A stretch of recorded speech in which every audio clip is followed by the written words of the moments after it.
I want to get to Carlos Castillo now. He helped develop the Miami-Dade Urban Search and Rescue Team that is known and vaunted around the world. He's worked there for more than 25 years. Carlos, I can't thank you enough.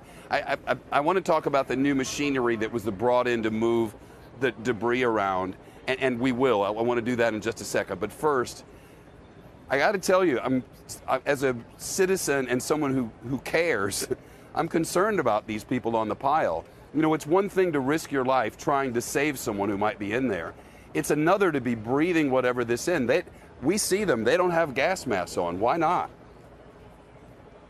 Well, you're right, Shepard, and there's a lot of risk involved, but these are professionals that are the most highly trained and experienced folks out there. And although I'm not on site, I can't tell you the specifics of why they're not wearing them or what's burning, but they also don't take unnecessary chances, I can tell you that.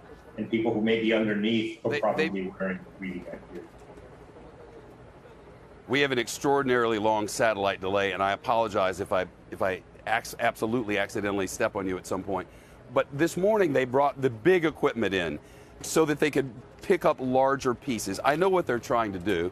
There's 12 floors and then a roof, and there was a structure on the roof, and above that structure was the heating and the cooling and everything else that you need on a building. And all of it came down. The top floor onto the 11th floor, 11 onto 10, and there's just a little bit of room between all of those floors. So they have to begin pulling things off. But that machinery seemed to have kicked up this fire.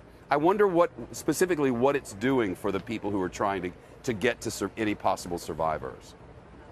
So heavy machinery is brought in only to areas that have been cleared for no one being in that area. For instance, no survivors, because there's always the risk of a secondary collapse. So it's done with surgical precision, how they come in with heavy equipment, move whatever heavier pieces of rubble, but the vast majority is moved by hand, by rescuers, by hand, knowing that surgically they have to get to somebody who may be entrapped by part of the standing structure.